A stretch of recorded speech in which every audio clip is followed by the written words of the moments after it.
নমস্কাৰ মই সঞ্জীৱ লোচন তামুলী মই আজি আহিছোঁ সতী ৰাধিকা শান্তি উদ্যান উজান বজাৰ ঘাটত কিছুদিনৰ আগতে নিৰ্মলা সীতাৰমণে অসমবাসী ৰাইজৰ কাৰণে ব্ৰহ্মপুত্ৰৰ পাৰত খুব মনোমোহা পৰিৱেশত উদ্বোধন কৰি থৈ গৈছে সতী ৰাধিকা শান্তি উদ্যান। এই ব্ৰহ্মপুত্ৰৰ পাৰত দেখিছে সতী ৰাধিকা শান্তি উদ্যান প্ৰায় 2 কিলোমিটাৰ জোৰা ইমূৰৰ পৰা সিমূৰলৈ প্ৰায় 2 কিলোমিটাৰমান হ'ব আৰু সুন্দৰ পৰিৱেশ। আপুনি ব্ৰহ্মপুত্ৰৰ পাৰত কিছু সময় অতিবাহিত কৰিবলৈ যদি মন যায় তেতিয়াহ'লে সতী ৰাধিকা শান্তি উদ্যানলৈ আপোনালোক আহক। ৰিণিকি অলপ দূৰত দেখিছে ব্ৰহ্মপুত্ৰৰ মাজত উমানন্দ। মই যিমান পাৰোঁ সিমান আপোনালোকক এই পাৰ্কখনৰ বিষয়ে দেখাবলৈ যত্ন কৰিম। আপোনালোকেও ভাল পাব দেখি।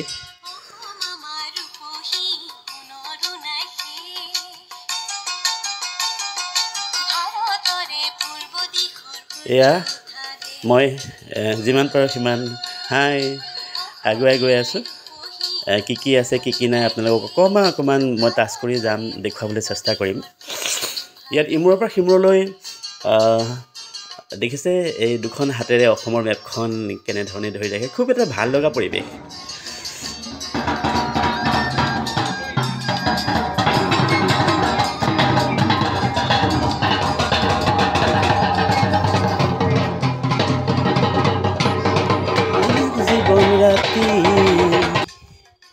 ইয়াত দেখিছে গীতটোত কোৱাৰ দৰেই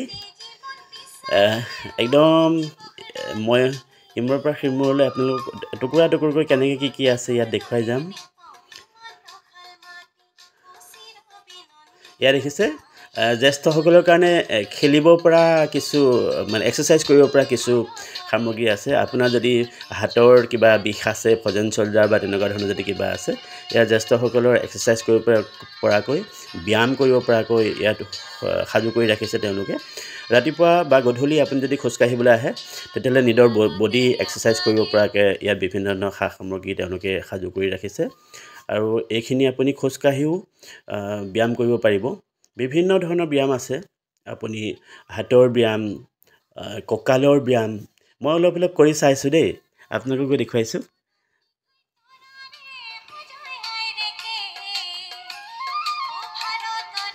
কঁকালৰ এক্সাৰচাইজ কৰিব পাৰি।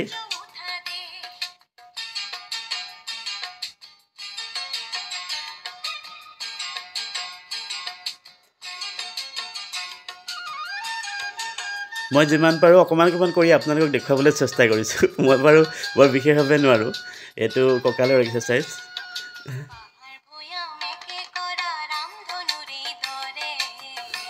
দুইখন হাতৰ যদি বিষ আছে তেতিয়াহ'লে দুইখন হাতৰ এক্সাৰচাইজ এনেধৰণে কৰিব পাৰি।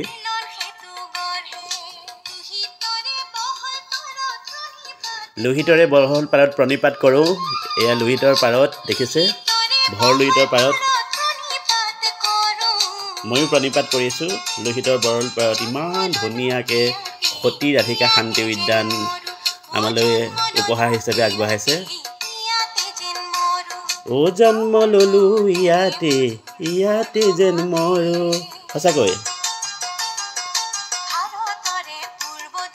সূৰ্য উঠা দে।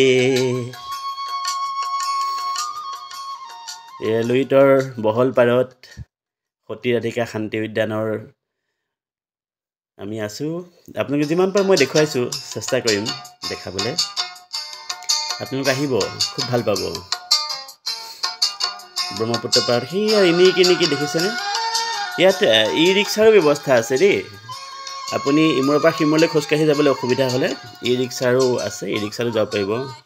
আৰু ইয়াত দেখিছে বিভিন্ন ধৰণৰ ফলক মাৰি থোৱা আছে। ইয়াত কি আছে আপুনি কনফাৰেঞ্চ হল পাব, লেট্ৰিন বাথৰুম পাব, বিভিন্ন ধৰণৰ প্ৰগ্ৰেম কৰাৰ বিভিন্ন ব্যৱস্থা আছে। এয়া দেখিছে শিশুসকলে খেলিব পৰা কিছু সামগ্ৰী। আপুনি যদি পৰিয়ালৰ সৈতে আহে তেতিয়াহ'লে আপোনাৰ ঘৰত যদি শিশু আছে বা আপোনাৰ যদি শিশু আছে, শিশুটিক লৈ আহিব। সিহঁতি খুব ধুনীয়া এটা পৰিৱেশ পাব আৰু তাহাঁতি মনে বিচৰা বিভিন্ন ধৰণৰ খেলবিলাক ইয়াত খেলিব পাৰিব। অকণমান মই দেখুৱাই গৈছোঁ।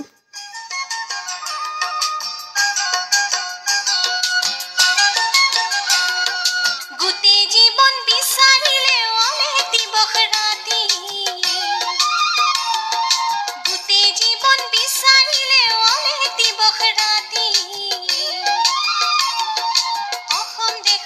হাই হাই সঁচাকৈ চিৰ বিনন্দীয়া সেউজী পৰিৱেশ এয়া শিশুসকলৰ কাৰণে মিউজিক লুইতৰ দুই পাৰত আমি থকাৰ দৰে লাগিছে আৰু এইখন নমস্কাৰ আপোনালোক সকলো আহিব আহি খুব ভাল পাব সতী ৰাধিকা শান্তি উদ্যান ব্ৰহ্মপুত্ৰৰ পাৰত উজান বজাৰ ঘাটত আৰু ইমান ধুনীয়াকৈ সজাই পৰাই তেওঁলোকে তুলিছে আপুনি 2 ঘণ্টা বা 1.5 ঘণ্টা কেনেকৈ পাৰ হ'ব আপুনি গমেই নাপাব গতিকে সকলোকে অনুৰোধ এদিন আহক আপুনি মন প্ৰাণ শীতল পেলাই যাওক